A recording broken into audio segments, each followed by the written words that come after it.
Welcome to Plato's Cave. I'm Jordan Myers, and I'll be a master's student in philosophy at the University of Houston in just a few months. You're listening to the very first reading group episode of the show. So, in this episode, we begin a series about free will and moral responsibility.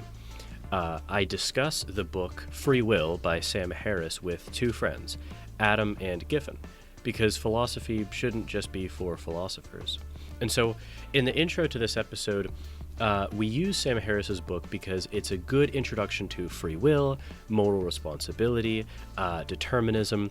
It's not too detailed to the point where you can't understand what's going on, but obviously we get deeper as the series goes on. Now, the interesting thing is that I begin as more of a hard determinist, and you'll understand what that means in a minute. But I move throughout the series to become more of a certain type of compatibilist.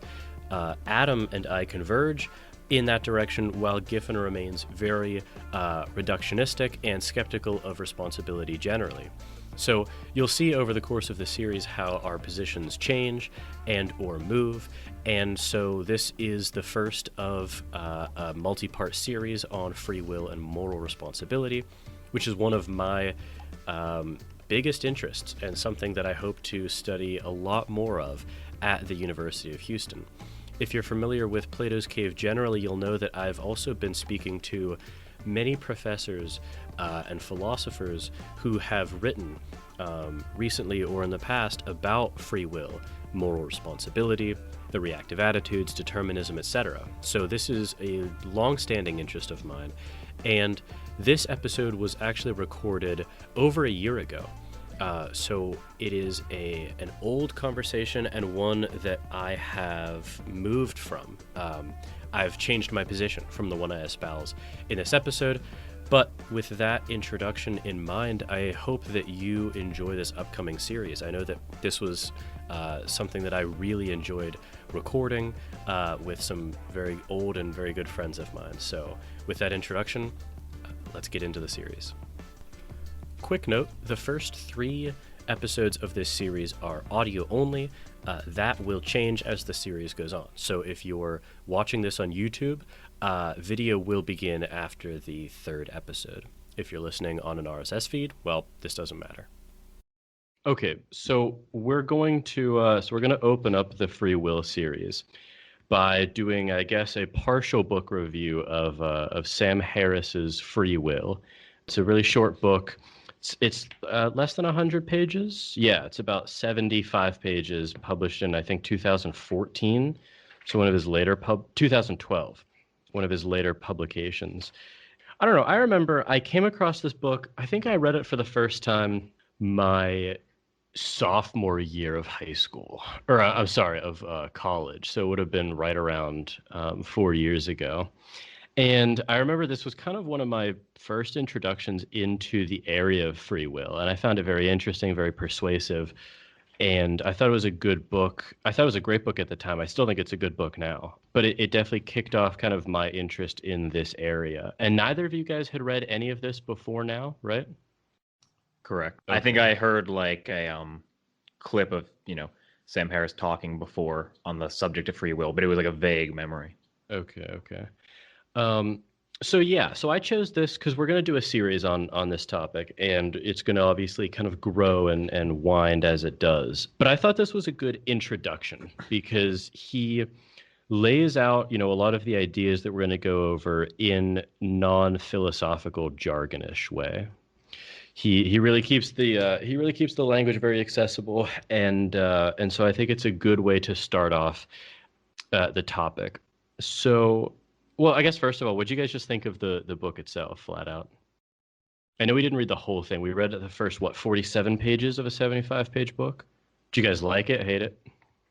Loved it. It was easy reading, and, he's a great writer. I honestly openly laughed at points because... There were some funny ones, yeah. He's a funny guy, and he's very clear. Just a good writer. It was completely readable to someone who with like no experience exploring free will. And, his points were made. He would, kind of he would propose kind of like statements, and then natural questions that would arise, he would tackle immediately. And with like, you know, humor that like contributed and didn't detract. Yeah, it's a Great. rare skill to not kind of dodge with humor. It's really a dodgy tactic by a lot of people, I've noticed. But all right, so we're gonna move through the first for the first 47 pages or so, more or less systematically. Obviously, if I skip over anything that you guys think was interesting, stop me. Um, but he opens up the book in a very provocative way, as Harris is wont to do. So he tells the story of these two criminals, Stephen Haynes and Joshua Komisarjevsky, and they're two career criminals. And he tells this kind of haunting story of them breaking into a house, of them beating up and tying up a man and assaulting and raping his wife and daughters, ages 17 and 11. So it's a hard story to read. And they go, and withdraw money from the wife's account at ransom, and they burn down the house afterwards, killing the wife and kids. And he escaped and obviously has to live with the aftermath. And, he opens up, with this obviously just really horrific story. And then he asks a rhetorical question after telling us this. He says this on page 4. He says, if I had truly been in the criminal's shoes, I'm not going to try to pronounce that name again, on July 23rd, 2007, that is, if I had his genes and life experience and identical brain or soul in an identical state, I would have acted exactly as he did. There is simply no intellectually respectable position from which to deny this. The role of luck, therefore, appears decisive. So the first question that obviously is relevant is, do we accept that statement that if he had been, it's almost a tautology, but I don't think it is. The question is it sounds tautological if you frame it as, if he were identical to either criminal, would he have acted in that way? And so, I mean, obviously I fully accept that. There's no basis to say if you were not replaced atom by atom, or cell by cell, or gene by gene, whatever you want to do, then you would not be the exact same person at that point and do the same thing, right? Yeah, I think he was just trying to banish the kind of like Freaky Friday perception of like the question that people might have, like your brain like kind of just like woo, and then suddenly you're like in their body, but a ghost in the machine. Yeah. So the interesting thing is that, I mean, he introduces here, and it's not explicitly brought up, but we'll talk about it in a bit. There's this problem that he kind of introduces of could have done otherwise, and he also introduces the composition problem, which is basically put, if none of who you are can be owned, do you have any sense of free will? And both of these are brought up well by the example. So he says on the next page, this is where he kind of pulls off the curtain on his thesis in the book. He says, free will is an illusion. Our wills are simply not of our own making. Thoughts and intentions emerge from background causes of which we are unaware and over which we exert no conscious control. We do not have the freedom we think we have. So this is where it gets a little bit descriptive instead of normative. But I'm just curious, before reading this, and also after, if it changed, what sort of freedom do you guys think you have? Because he says, I mean, he is writing this to the lay person.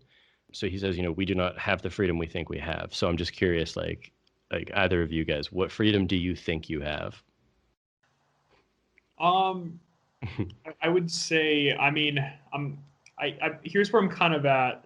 I think this will be more or less exposed, whether it's true or not, through subsequent readings. But I think that I can't control where intentions come from. Intentions just emerge.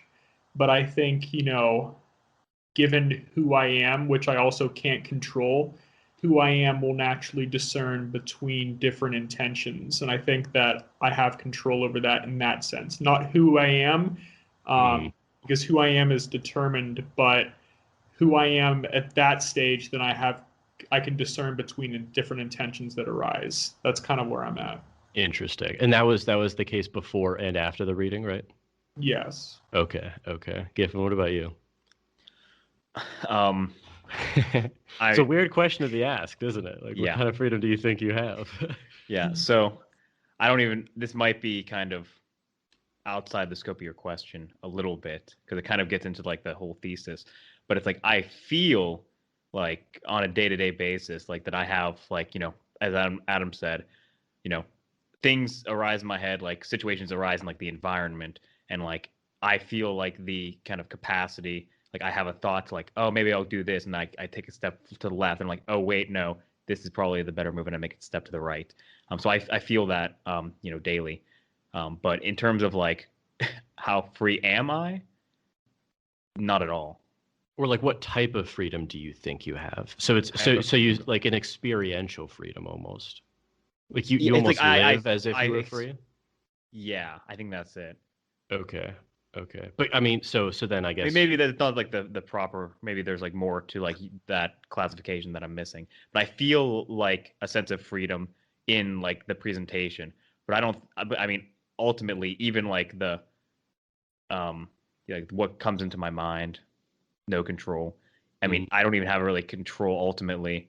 It's like upon an inspection on what I end up like quote unquote choosing. Mm-hmm.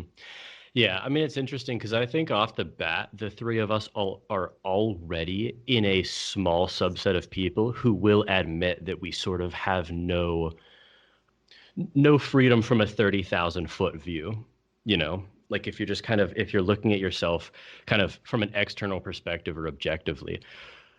I don't know about you guys, but it's my experience that sort of the pre-philosophical person or the lay person does actually want to somehow claim some sort of control over something, right?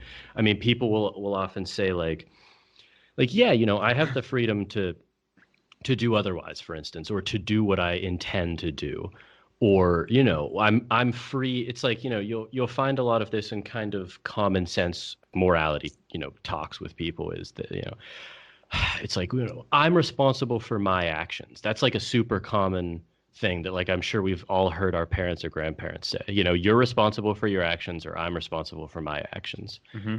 And I guess on page 6, like Harris, he does get into the popular conception, which I'm calling the pre-philosophical or lay notion of free will, which in my experience, I don't know what the actual, kind of like sampling is on this, but most people do seem to have some sort of libertarian free will, which is that you sort of have, there's kind of two assumptions, and I don't understand fully, because I don't hold this view. I don't understand if both of these are necessary and sufficient, or if either one of these would kind of hold on its own, right? So Harris says there's two assumptions. One, that each of us could have behaved differently than we did in the past. And two, that we are the conscious source of most of our thoughts and actions in the present.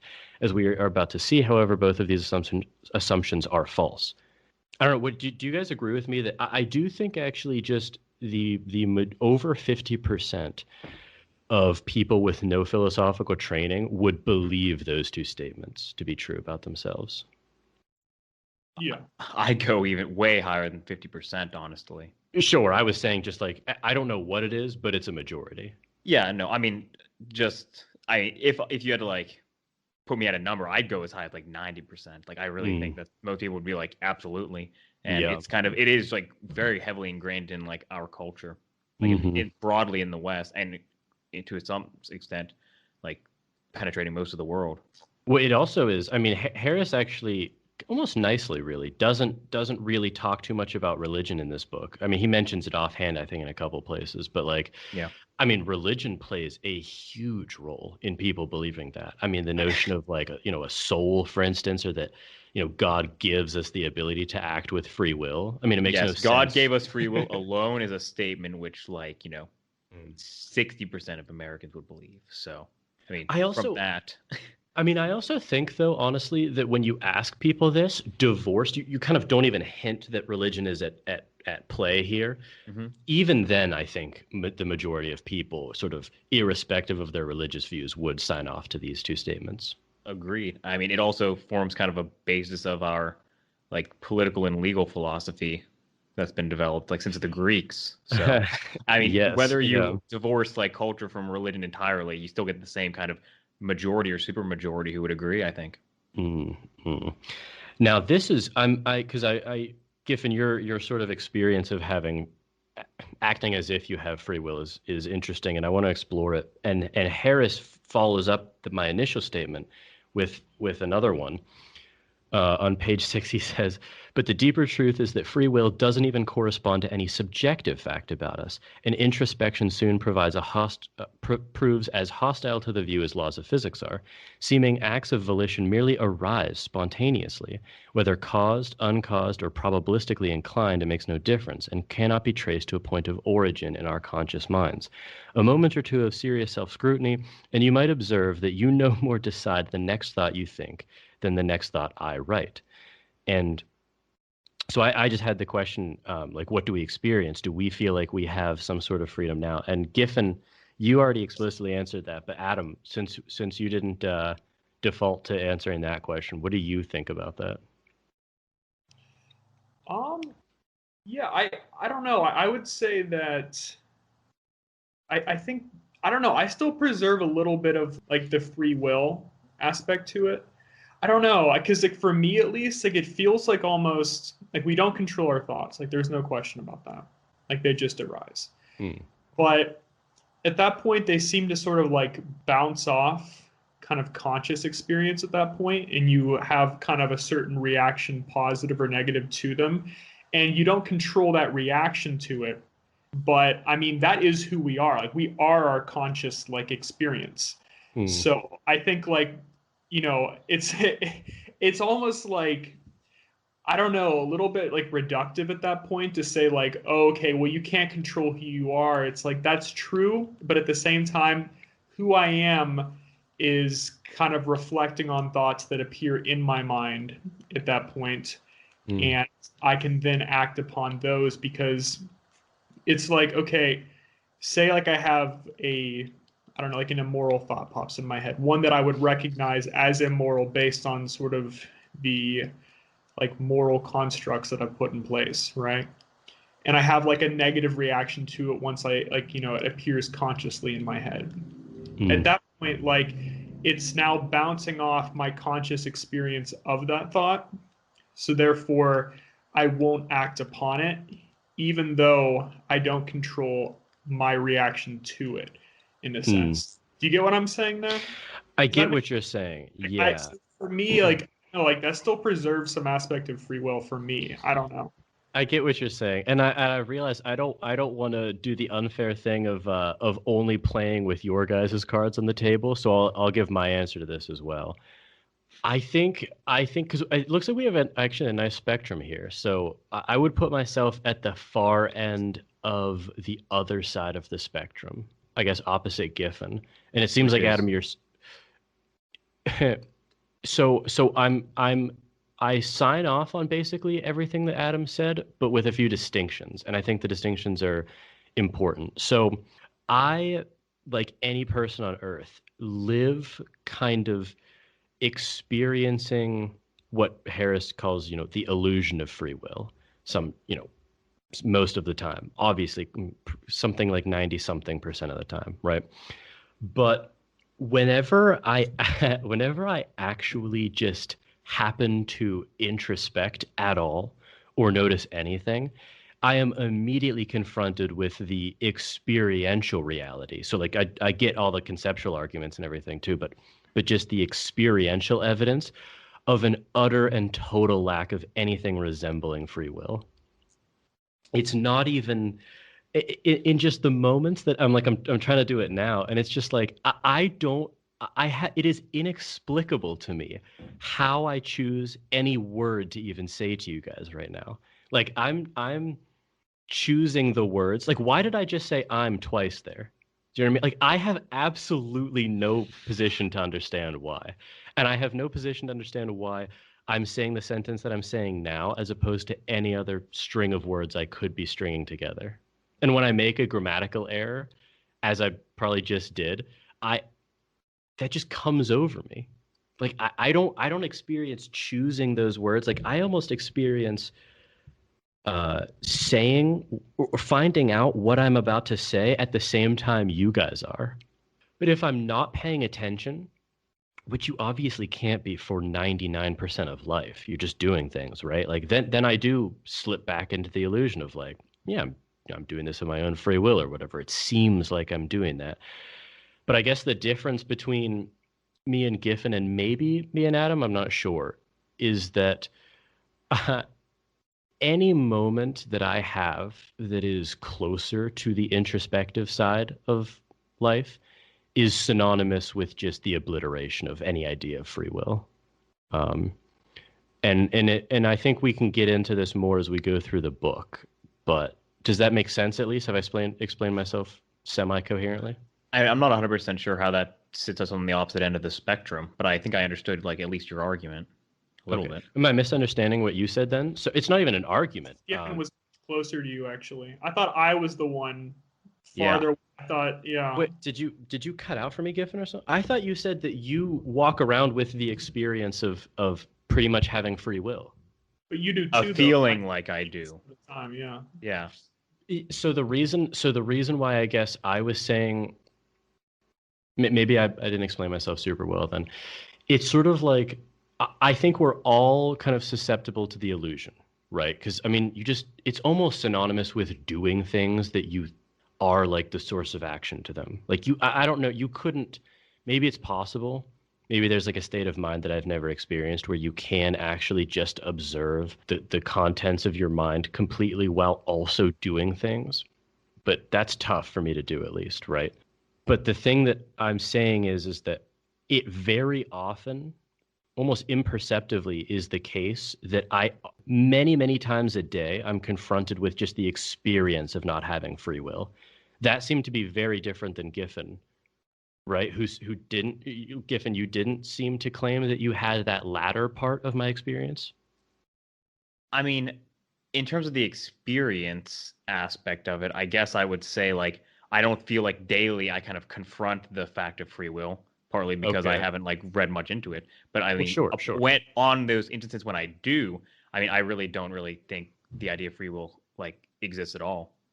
Well, yeah, but that's not exactly what I think we're trying to get at, which is like, because there's two sides to this, right? There's conceptual arguments about could you have done otherwise, or can you locate any aspect of who you are as a person that you're responsible for, right? Those are almost, you can call them objective arguments, but they're sort of like they're third person or sort of external arguments, right? Okay. Conceptual. Yeah. Then there's the experiential side of just like, what am I actually do I feel like I have free will, or do I actually feel like I have no such authorship of my own actions, not like the sources of the actions or anything, right? Do you get the distinction there? Yeah, because I mean, I think to some extent, I'm not sure. Like, can you possibly phrase it as a question to me? Let's try an experiment, like a little experiment then. And Harris doesn't do this in the book, or at least I don't think he does, but I've seen him do it in some interviews. Basically, so I'm going to ask you a question, and I want you to, if it helps, like honestly, close your eyes while we do this, but pay very close attention to what it's like to be you while we're doing this. So just pay attention to what your experience is. So tell me, both of you, let's go Giffin first and then Adam, and then I'll go. Tell me the name of a city. Giffin. Cleveland. Adam. Let's just go Pittsburgh. I'm going to say Minneapolis. Now, okay. Let's do it one more time. So let's all do a different city. Again, just try to pay really close attention to your own mind right now. So, all right. So Giffin, tell me another city. Rio de Janeiro. Adam? Let's go Cairo. Athens. Now, okay. What is, I'm curious, what was can you recount for me just the choosing of a city? Because the first time or the second time? Both times. All right. I guess we'll go in order then. Sure. Like, what was it like to choose those cities? Well, in terms of like thoughts, to the extent that I could follow the train, I first noticed when I closed my eyes and kind of was like sitting in like the darkness, I noticed that I was congested because every time I breathed, it was a little bit not quite as clear as I would have hoped. And then from there, whenever you actually ask the question specifically, I kind of like pulled up like a mental image of like I guess the area we're in, like, you know, a mental map of like the Pittsburgh kind of area, and then, although not centered on Pittsburgh necessarily, and I guess like Cleveland kind of just came to me as being kind of in that range that I had that came to me, I guess I should say. Mm-hmm. Yeah. So okay, do you guys agree, disagree, or somewhere in between with this statement? The experience of choosing for me was a pure example of my lack of free will. Because what did I say the first time? I said, what was my first? Minneapolis. Minneapolis. And then I said Athens. And it's like, why on earth did I say either of those cities? I have no idea. Like at first I thought Paris the first time I was choosing. I thought, no, that's not a good example. And then I wanted to make it in the U.S. for some reason. And like, why did I want to do that? Like, I am in no position to know. And well, frankly, I mean, I hope this isn't interrupting like the culmination of your thought, but I mean, I immediately upon like you posing the question, I am thinking you might have pulled back to the U.S. because I started with a city that was in the U.S. Well, I chose mine before I had mine before we started answering. Do you know what I mean? But think about it. If that were true, I didn't know. Yeah. But if that were true, like, why would I be affected by your choice in that way? Like, why wouldn't your choice? Like, it's impenetrable to me. Like, if you did say a city in the U.S., why wouldn't I have wanted to say, no? Okay, well then I'll choose one outside the U.S. Yeah. You know, it's like, well, that's I mean, that's fair. Like, I understand that it's like hard to know.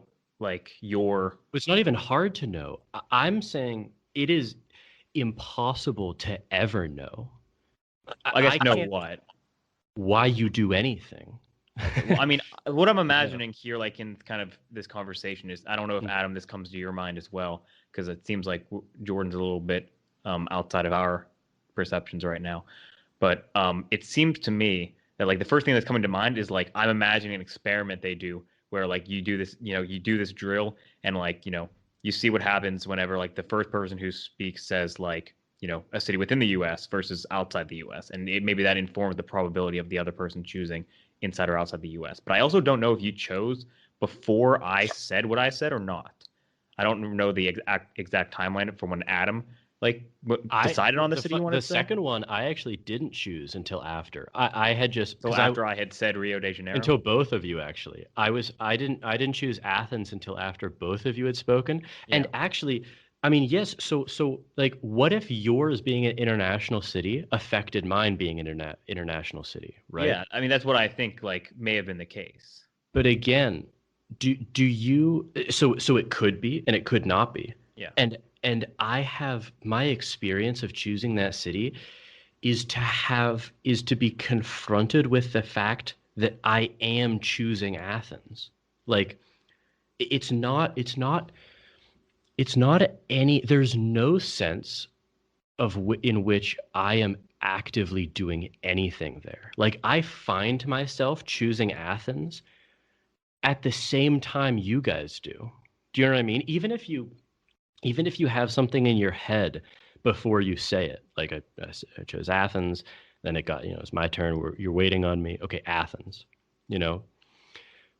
But it's like when Athens kind of pops into my mind, it just pops into my mind. Like I don't go I don't even know what it would be to say that I chose Athens kind of freely or actively there. Like why? Well, I think the thing is like, I don't know, like this example is just sort of like, I don't know, amoral, and it just doesn't have. It definitely is. It definitely is. Yeah. It like doesn't have like any conscious overriding in a sense. Like the thing is like I don't have like any real reason to Mm-hmm.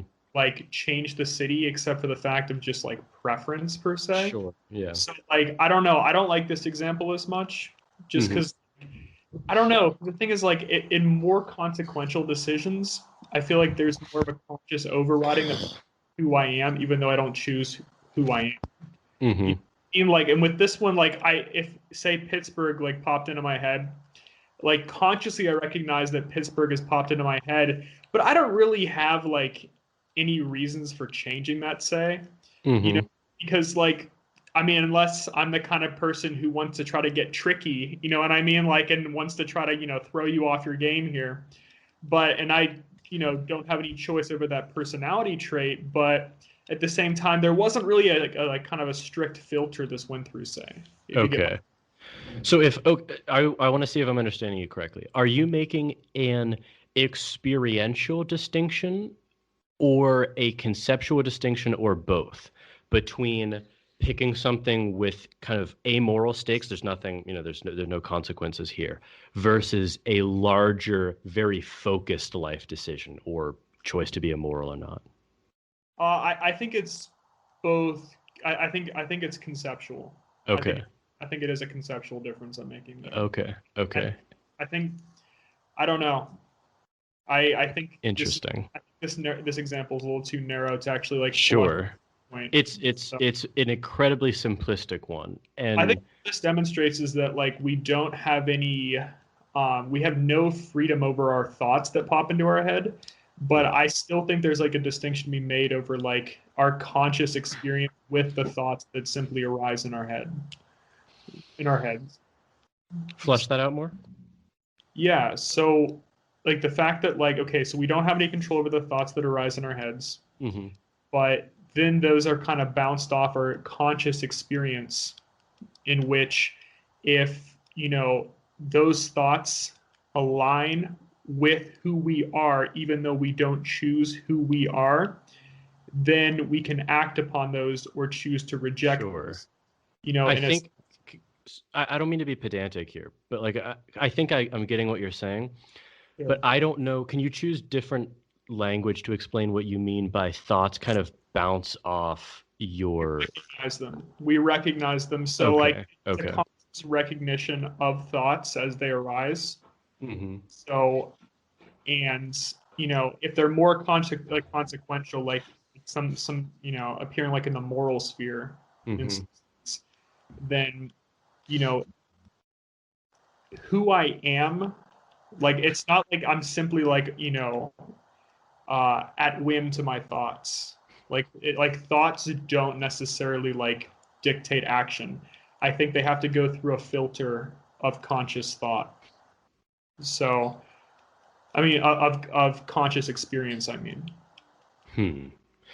Retrospectively, so like we just did an active example, but I'm curious. Like, it's hard to choose. I mean, I guess to each his own example here, but when I kind of recall any vivid, and I guess maybe it helps if it's a recent one because it might be more clear than early ones. But when I recall a decision of like significant importance, from my just kind of we're making experiential claims here. I'm failing to find kind of the distinction that you're drawing here, Adam, experientially. Now, there's You've ever had thoughts that have arisen that you didn't act upon because it didn't align with who you are? no, of course I did. You, That's and you No. recognize that? Like, yeah, so like no. you're not completely like Well, no, I have had that, but just here. well, I have had that experience, of course. Like it'd be impossible basically to not have that. But Sure. what I'm saying is that I experientially am collapsing the distinction between because I think choosing to act on a thought has the very lack of freedom or free will that the thought arising has. Like I don't choose like just experientially like I don't choose to have the thoughts that I have, but I also don't have I mean I choose in the sense that like according to the laws of physics, it is conceivable for me to pick up a pen or a pencil here. Like both of those are kind of live possibilities. But, and I guess that's a bad example because it's not. I wouldn't rely too heavily on the laws of physics because based on our last conversation of consciousness. So I mean, like, yes, and that's also like kind of heavily involved in my argument here. I mean, I am not denying that intentions seem to be outside our sphere of conscious influence, but I think like the advent of intentions and the subsequent acting of these intentions seem to like, I don't know, like belie the deterministic model in some sense. Like I definitely believe that. So Adam, not determinist. That accurate? I am not a hard determinist. No. Hard determinist. As in I buy in completely, yeah. Yeah, we should explain for people these terms. So determinist means that any aspect of any composition of who you are can be traced back, not that we have to necessarily know them, but that there is a deterministic cause for it. So for instance, Harris lays these out, but it could be, your genetics, your upbringing, your place of birth, your formative experiences, the composition of your body, your cells, your neurons, like everything. So interesting. So can you give me like what would you say is outside of the realm of determinism that is not, and maybe we should get to this, but if it's randomness, that's interesting, and if it's not randomness, that's also interesting to me. I think you and I both agreed that consciousness itself and just experience can't be mapped on to physics per se, like one for one. I don't know what I think about the mapping. It's conceivable to me that it could be mapped, which is to say correlated one to one. I would disagree with my own statement there. Yeah. Okay. I don't know that I would be against a materialist reductionist view of consciousness. Yeah, no, I agree with that. Okay. I misspoke there. It definitely can be mapped. Okay. So, okay. Yeah. What was your initial question again, just so I can fully understand it? Yeah, my initial question is because there's the reason why I'm asking is this. There's kind of it's a relevant question when you get into the literature because there's kind of two senses of deterministic almost or determinism. Some people include randomness and determinism. I kind of like that way of interpreting it, and some people put randomness outside of determinism. I'm not arguing for randomness. Okay, that's what I just didn't know where your kind of argument hinged on, because well, we should let's lay this out real quick because it's not relevant to your argument, but I think it's relevant to go over real quick. I mean, randomness doesn't help with free will because I can't remember. If you guys find the page, let me know. But somewhere he goes over, there's this work of there's some synaptic firing that doesn't happen in a predictive or directly causal nature. And so, a lot of people think that, well, free will can be found in the random nature of it, right? It has to do with, I guess, the decaying of electron or, something. It has to do with the random spin of an electron. I don't remember what exactly determines it, but it's random as you can get. From my perspective, randomness is a bad area to look for free will because that's merely an indeterminate determinate cause, right? Like it's. Do you get what I'm saying, Adam? And do you agree with it? Yeah, there's no way I'm trying to introduce randomness as, some sort of excuse for preserving. That's all my argument. Yeah. Now it's interesting that because Harris explicitly says on page 11. That he says, it's important to recognize that the case I am building against free will does not depend upon any philosophical materialism.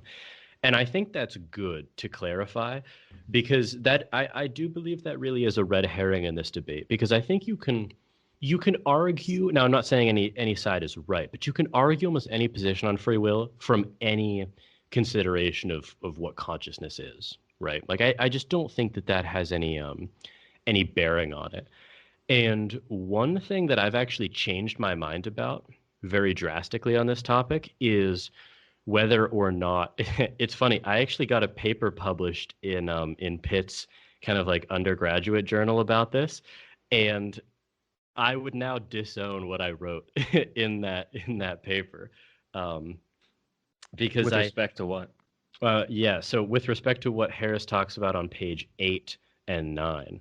So there's this really famous study by Benjamin Libet he talks about this fMRI study where the brain's motor cortex can be detected, some 300 milliseconds before the person feels that he has decided to move. And so with a high degree of precision, with EEG machines and fMRI correlation, we are increasingly able to sort of predict or see the signs of someone's intention or action before it's actually done. The reason, and Harris actually later has admitted that this isn't actually where the crux of his argument lies, and that talking about it is kind of it's very persuasive to people. But I'm actually against considerations of this on this topic because it actually is not related to what I'm concerned about, at least. Because I do think it, like, I'm just remembering, when I wrote that paper, it was almost like I kind of fell prey to the assumption of just like, wow, isn't it amazing that like 700 milliseconds before you became aware of something, we could see what you were about to do? It's like, well, sure, but there's going to be correlations for anything there. It wouldn't matter to me if it were 700 milliseconds, 1 millisecond. It wouldn't even matter to me if it was 0 milliseconds because, I mean, free will couldn't really depend on that for me. I mean, what do you guys think about that? Like, and I kind of wanted to bring that up to move forward with not actually hinging any arguments on that. Yeah, I think it's moot. Yeah. Giffin, what do you think? I think it's moot, but I will say I think the reason it's like included is probably because a lot of people hold like assumptions that would kind of break for them, even if they Yes. weren't well-founded assumptions. So like there's a practical reason to Yes. include it in the book. That's basically it.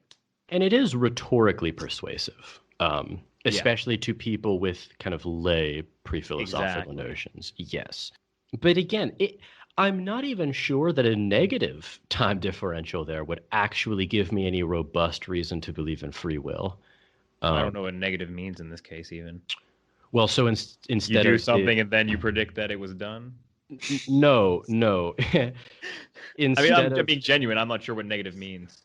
so the EEG could show that the brain's motor cortex can be detected, deciding the action 300 milliseconds before you report that you're aware of deciding to do it. I'm saying even if that time differential were reversed, that would be surprising, but it wouldn't be evidence for free will because whatever you think is giving you that kind of, whether it's a ghost in the machine or whether it's a soul or whatever you think it is that's giving you that intention before we can even pick it up. I mean, that doesn't give you free will either, because I think, as Harris says, on page 12, even if the human mind were made of soul stuff, nothing about my argument would change. The unconscious operations of a soul would grant you no more freedom than the unconscious physiology of your brain does. I want to push back on this a little bit. Okay, so From the perspective of we don't have souls, but if we did, we might have free will. yeah, okay, so like let me think of like a thought experiment here. Okay. Okay, so what if we, created beings with, individual personalities and moral compasses and then let them just kind of operate within a world and they were completely free to operate as they are. So they didn't choose who they are, but they can operate as they are. Like, is that Explain to That me. seems that seems Yeah. honestly equivalent to saying they will operate as they are, as opposed Explain to to saying me how you're viewing that as different than our circumstance. Also. I'm not. This is kind of like this is how I'm viewing things. Sure. Yeah. Yeah. So like I don't know, like I feel like given the freedom to operate like as like who you are in a sense Mm. is free in itself. So So I think you don't choose who you are, but you're free to operate as you are. in one sense, I can see what you mean, but in another sense, I think I strongly disagree. Um, because s- I don't understand what it would mean to be free to operate as you are if every individual instance is just kind of is like I said, the experience of kind of finding out that you're going to do something as you do it. even when I am, this goes back to what we were talking about before, but sort of if I think about something that's really important to me that I deliberated over for a long time, Sure. I can't find any instance or example within that, because obviously, making a difficult decision is a long process. You think through the pros, you think through the cons, you think of who else it will affect. You roll the dice. You think of, yeah, you roll the dice, you factor in your horoscope, right? But it's composed of all of these micro kind of instances. But when I look at any of the micro instances, I'm kind of confronted with the same thing that I'm confronted with the city example. Like the fact that I care if choosing to save for grad school at a certain rate will, like, I do the calculations and I find that if I go at this rate, it should give me enough to with a stipend sustain myself for this many years. It's like all of that. I don't know why I do that calculation right, if in fact I do it. And if I make a mistake in those calculations, I don't know why I made a mistake. And like, I don't really. I think you're kind of like arguing now. That's kind of like a red herring at this point. Like doing I'm not sure. calculations right versus not. I mean, we're talking about like making decisions, not whether your brain can function properly. You know But what I I'm mean? saying, but any part of that decision, when I look at it, I don't see the freedom there.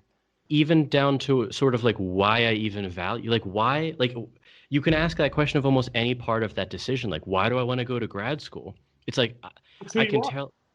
Well, of course, but do I have any freedom over I that? wind up a toy, it flips like it's who it is, almost. Well, it's, Oh, and I see what okay. you're saying, and I'm not. What I'm saying is there are still, and this is, I think the series will kind of move in this direction.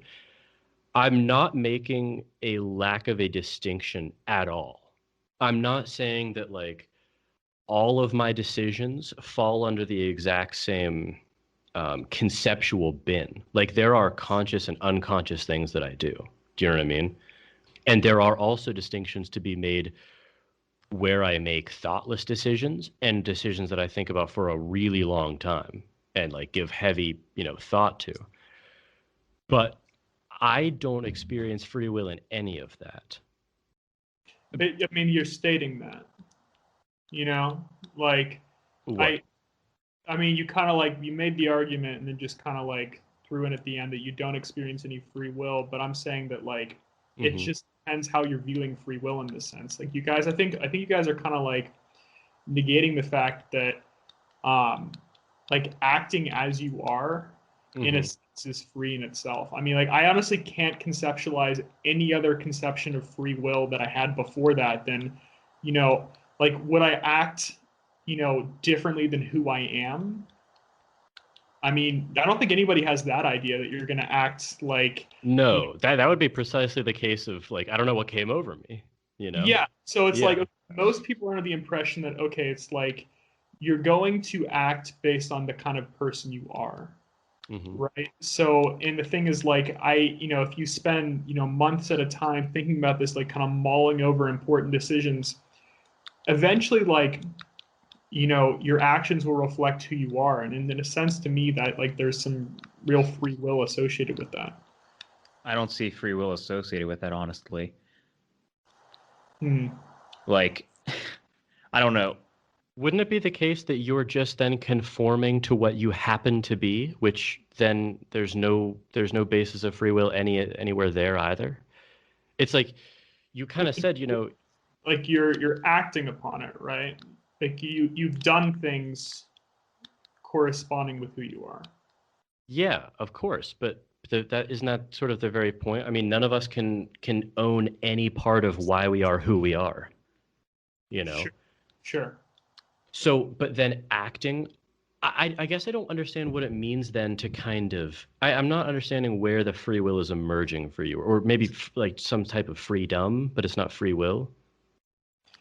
Well, I would say like there certainly is like definitely a freedom to being able to act out who you truly are, even if who you truly are isn't in Hmm. your, even though you don't choose who you truly are.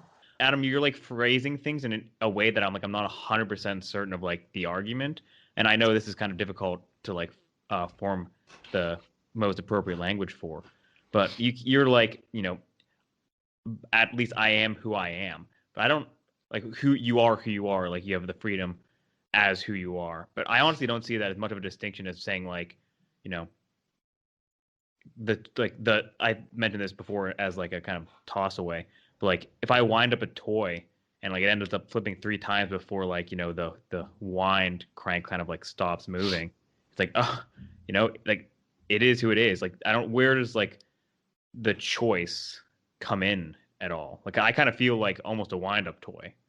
I mean, can I expand like yours a little bit, like what you just put out there? Please, I yeah. mean, say you had infinite knowledge and you were able to like design a being that had like its own moral framework and then send it on its way out in the world at that point. Sure.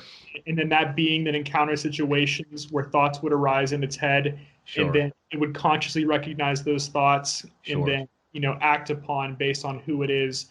Like you don't think that like that being in any sense has like just like a certain like freedom to act upon who it is? Honestly, if I had infinite knowledge, I would say that would completely eradicate it all from my perspective, because I think a lot of like our Well, not infinite knowledge. That my entire argument did not hinge on infinite. well, you started it with infinite knowledge. Adam was trying to sneak in that he is Yahweh. I do not want. I do not. Let want us say for a moment, children, friends. Please. Okay, you had a lot of knowledge, okay, and you designed a being. Like I do not want. The argument did not hinge on infinite knowledge. No, that's good to know, Adam. I'm glad you clarified that, because the first thing you said, I was like, okay, well, I can definitely roll with that. I was like, if I had infinite knowledge, I mean, honestly, it's not the crux of the imagine argument. I just have a super, super high level in the far future, right, of like knowledge of human brain states. Let's just kind of rest it at that. And I am we're at a point where we're able to actually like kind of create, to the best of our like knowledge or understanding, like conscious, behave like creatures that behave as if they have consciousness, whether that's like to the extent of an elephant or like that of a human being, whatever, right?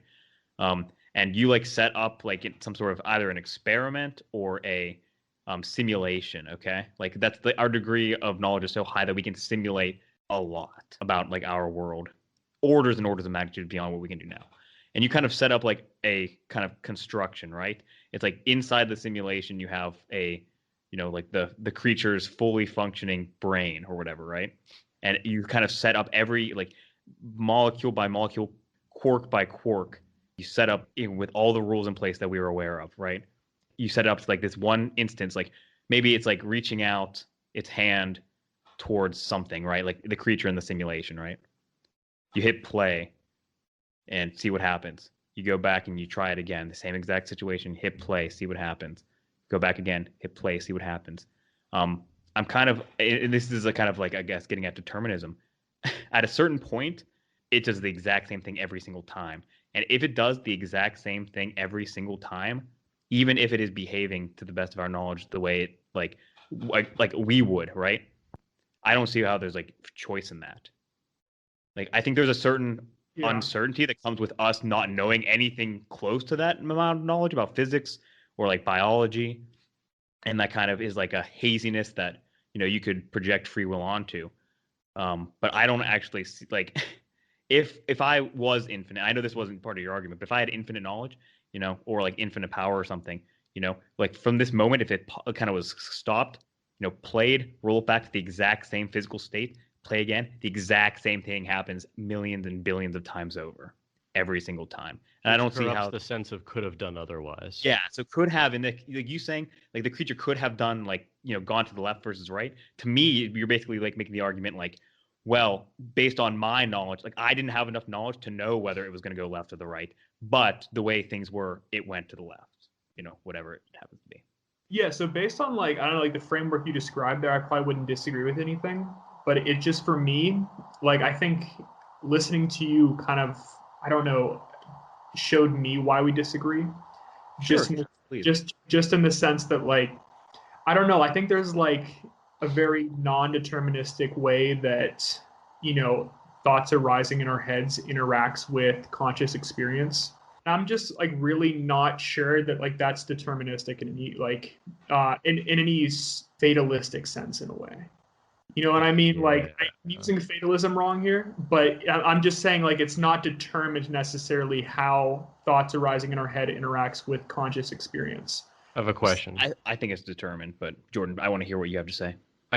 Well, this is going to flesh out whether it is determined for Adam or not. So, Adam, if we're using just like some person as an example, and they have like a thought arises, they didn't choose to have that thought, but they kind of mull it over, it bounces around their head, it reflects off consciousness, right?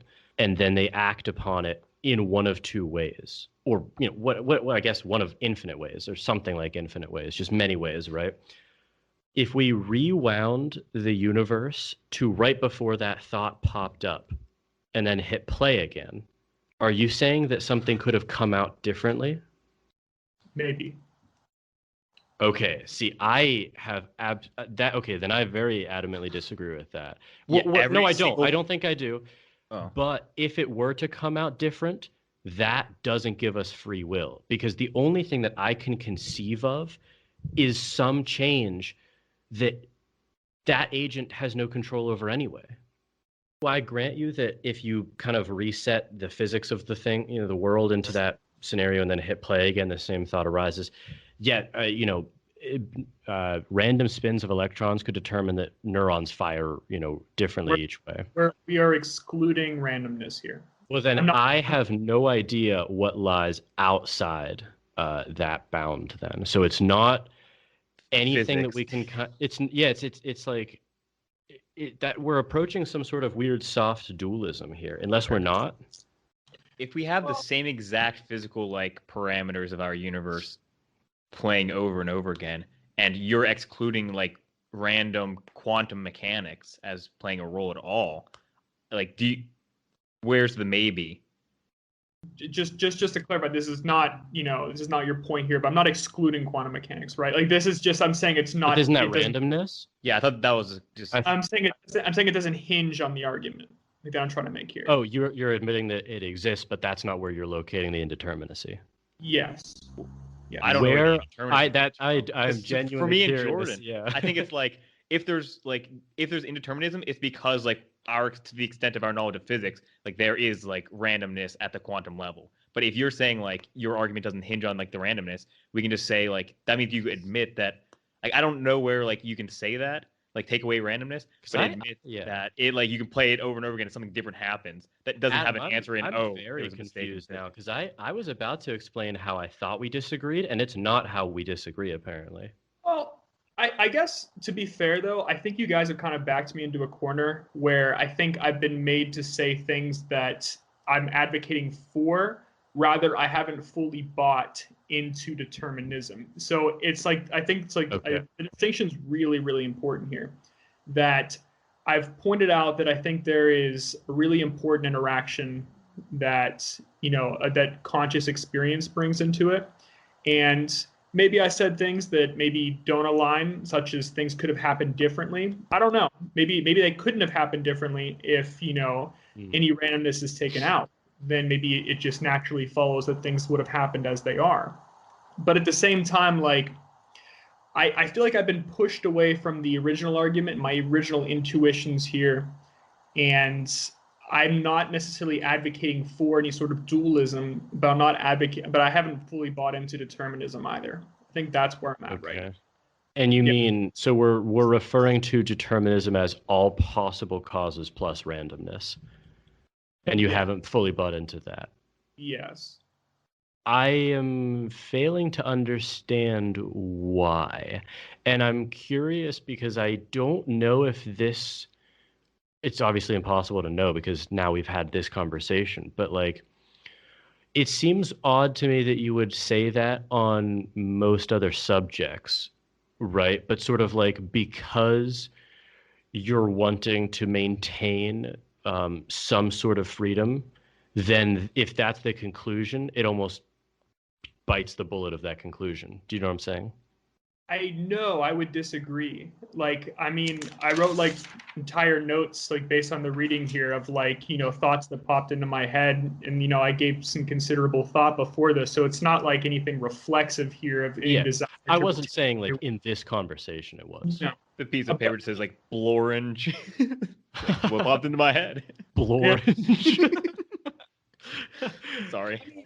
I'm a little confused actually, because at first I thought I was going to try to clarify what you were saying by saying you're not arguing for any sort of libertarian free will. You're honing in on some sort of compatibilist sense. But now it seems like you almost are. I mean, the indeterminacy part seems to be edging closer to some sort of libertarian free will. Well, I'm definitely trying to push those boundaries a little bit here. I'm definitely trying to push the envelope because I kind of want to push you on this a little bit. It's like Yeah. it seems like you're saying that the freedom that oxygen atom has with a carbon atom, like the influence it has on the world, it's actually not so different than us, which is just a collection of different atoms. That you're saying that like the freedom that individual atom, there's really no difference between that and the collection of atoms that we are, the influence we have on the world. Well, Yeah, that's generally the argument you're making here. It's that's sort of the external or third person argument, but I'm saying also you can witness your lack of free will subjectively, and we don't know what theory of mind is true yet. Do you know what I mean? No, but you got to go with you can't kind of pivoted there a little bit. I'm saying that like that is the claim you're making though, right? I'm saying determinism plus randomness. I can't understand a cause outside that. Adam, what do you mean by influence on the world here? No, that's a really good question. Because I think that's kind of like what I'm kind of stuck at. I think that to some extent we can actively, like, if I have like a conscious thought in my head, I want to pick up like this bottle right here, right? Mm-hmm. Like, I don't know why it appears in my head, but I can have some, influence upon other things in the world like that. I can actively shape the world. And I certainly feel that human beings or conscious creatures definitely have like the ability to actively shape the world around them. And I definitely don't, and I feel like there is like a fundamental difference between that and just simple chemical reactions. But wouldn't you agree that the ability that we have to shape the world around us is indistinguishable from a third person perspective from just some purely mechanistic way of affecting the world? Like if we just had some, Boston Robotics robot and it just like you coded it to pick up the bottle, like it's affecting the world in the same way you can, and we're not really tempted to ascribe free will to that, because in this case we actually know that the command came from outside the robot. Right. And this works even if you add complexity, like this robot starts dictating like policy proposals, right? That's a large influence on the like even the human world. Yeah, no, that would put to rest any question I've ever had if we could actually have a robot where we knew thoughts emerged, and then the robot then kind of differentiated between those, weighed the consequences, the pros to this one. And then, I mean, if we could build something like that, we were sure those attributes. My argument actually didn't require the thoughts to emerge in the robot's head. It's just like, plug in inputs and outputs come like for policy. It doesn't require thought, just to be clear. It's just the idea is that like you put in, like you type into the computer or whatever, and then suddenly it's like, 15% tax rate gradually increased to 20%. It's like what if like on these following like commodities, something like that. Like the reason I bring it up is because you keep like mentioning like influence on the world, but you're like moving the cup up and down. It's like I don't know if that's like a small influence, and you're saying like humans can like change all of society. So I was bringing that up as like maybe the robot, like you put it in and it has an impact on society that way. It wasn't actually hinging on whether it had thought. Yeah, I mean, I don't know here. I mean, it's like the works of Shakespeare. I mean, are these, did these emerge from just simply, just simple chemical reactions coming together? The works of Shakespeare just emerge on their own. Adam, you made a distinction that I don't recognize as existing. Between, you said, a thought arises, and of course, we don't choose that thought, it merely arises. And then you said, I can't remember your exact terminology, but it sort of bounces off consciousness, it reflects off consciousness, it's shaped by consciousness, right? Something like that. Yeah, it interacts with conscious experience. And then it's sort of, for lack of a better term, output or sort of inhabited as an action or as a kind of complete decision, like, yes, I will do this, and then the action follows from it or something, right? Yeah, I mean, if who you are, through your conscious experience has a Yeah. yeah, yeah. Okay. So the thing that I am, and I'm glad that I'm finally understanding us, because the thing that I do not find a distinction between, and I'm curious to hear why you find a distinction, is between the thought arising and then this, what you're calling like modification of, through consciousness, or like kind of reflecting off of it, or intermingling with it. That, I don't understand what you mean by that. That's just more thoughts to me. Like, and I'll give just like kind of like an example. So like, let's make it count, because you wanted to make it moral. Yes. Let's pretend I'm in a store and I see something that I want, but I do not have the money to purchase it. And I also see that I would likely not get caught if I stole it, right? Sure. So the thought arises, I want this thing, whatever it is, right? A new jacket or something, say. Sure. And then the thought arises, well, that would be kind of immoral to do. Many, many thoughts arise, which is, if I'm actually debating it, I look at the exit, there's no one there. There's a changing room. I can go and put the jacket on underneath what I have on, right? And I'm kind of thinking about this, well, no, this, what kind of person would I be? All of the subsequent deliberations there, I'm failing to find a distinction between that and just more thought.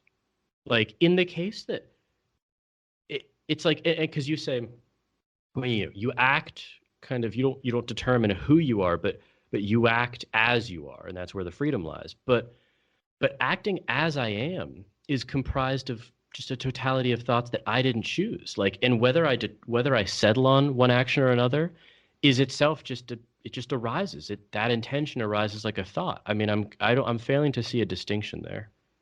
So I think my distinction would be this, like the fact that like one thought, like once it arises in conscious thought, so it's not subconscious at that. You're recognizing that it's there. Yeah. Yeah, and at that point, any thoughts that arise after that were influenced by that thought. So like in those Yeah. enter conscious thought. Where's the freedom there? I mean, Where's the freedom? I mean, it's those thoughts at that point, reflect who you are. Yes. yeah, but of course you're they not do, free. but where's the freedom there? Yeah. Because I think you're kind of biting a bullet you don't have to here. Because I think that you can still make the distinction of like any given action can be representative of who you are or not. Like there are, like we've all like help me think of an example here, but like we've all done stuff that's uncharacteristic of ourselves. Maybe you're a really frugal person and you make kind of a rash, impulsive buy, and that's not really like who you are as a person, right? But you did it in that scenario, and you did it precisely due to your lack of freedom. Like even if it is the type of like, you're a frugal person, you see something that you really want, but you're like, like I'm saving up for grad school, paying off my loans, whatever it is, and you don't do it. But freedom does not exist in either of those scenarios, or free will does not exist in either of those scenarios, but we can still maintain that distinction.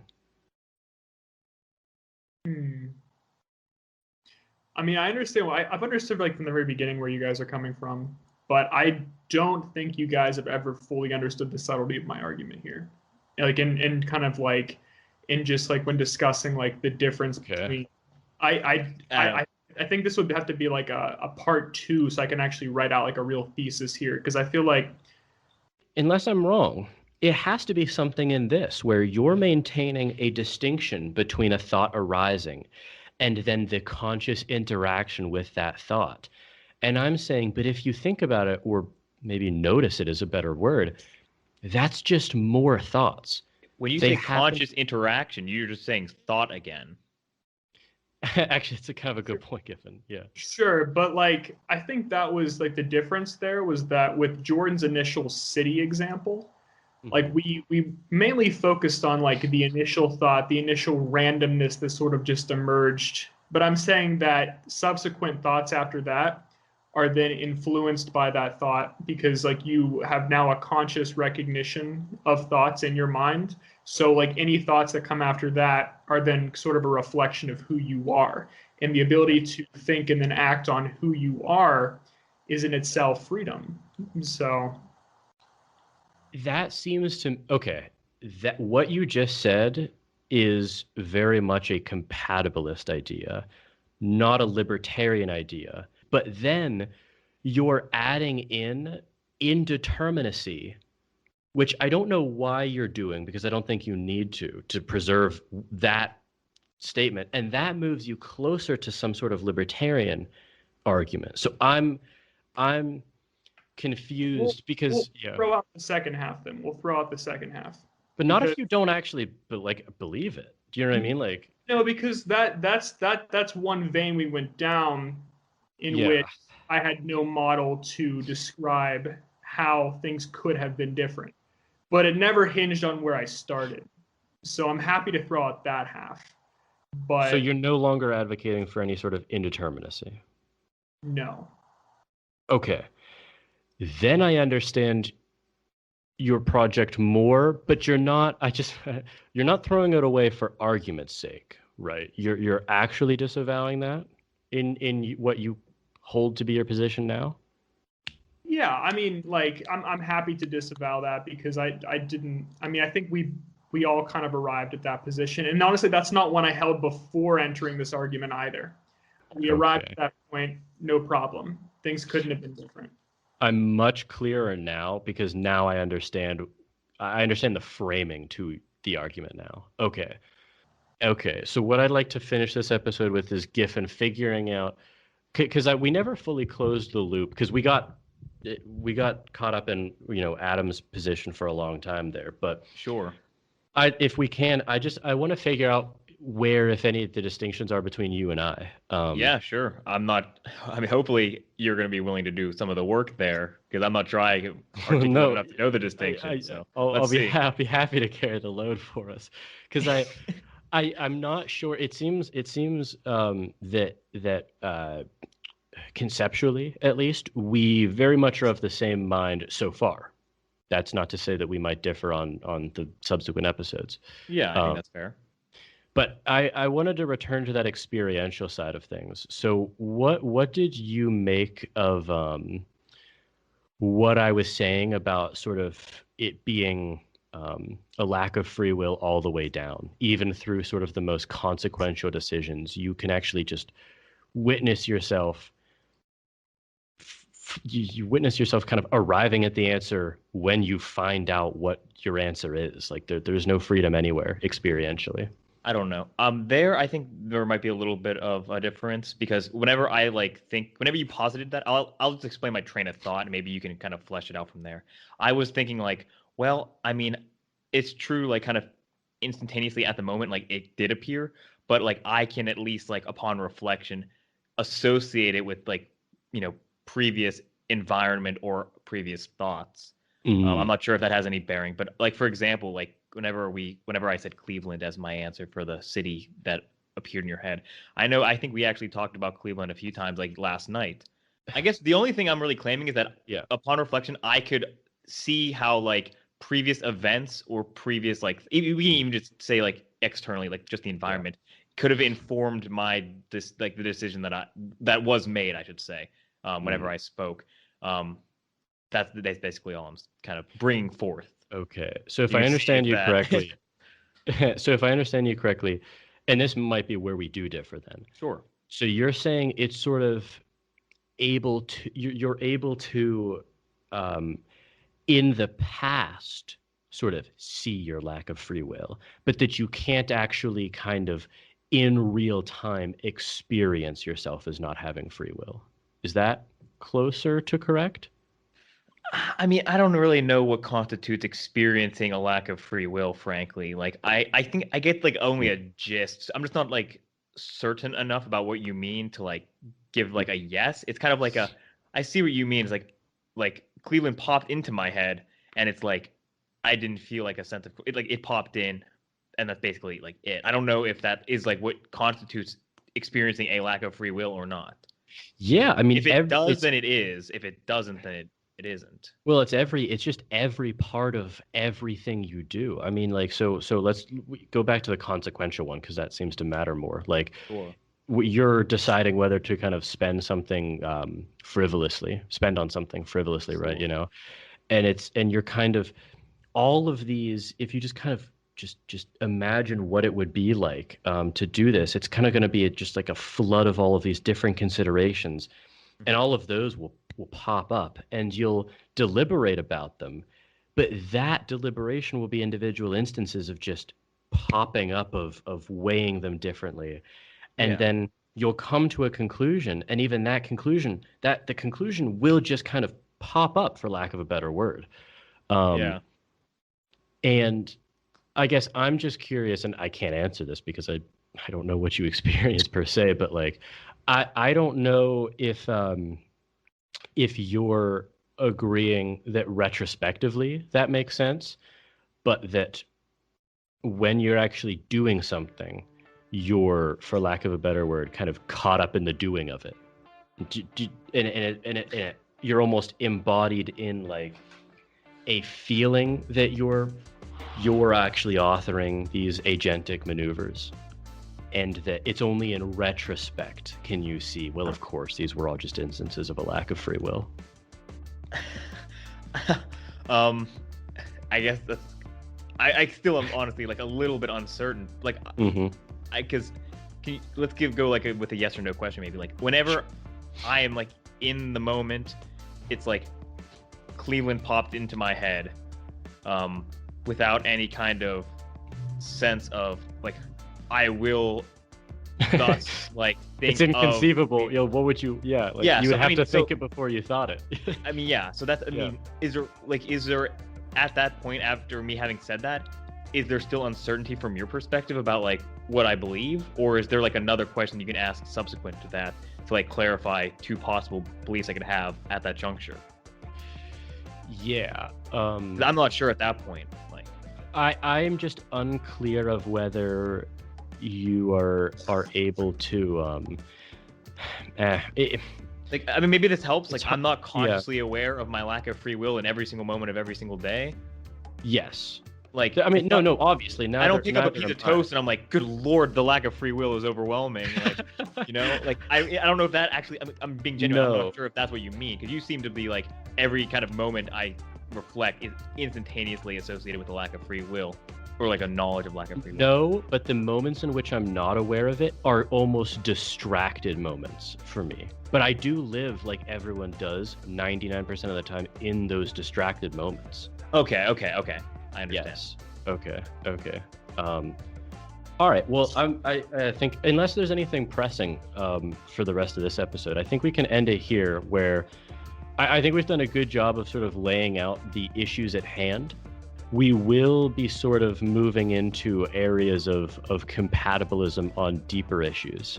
All right. Well, I hope this was enjoyable and interesting for the listenership. So thanks for listening, and tune in next time.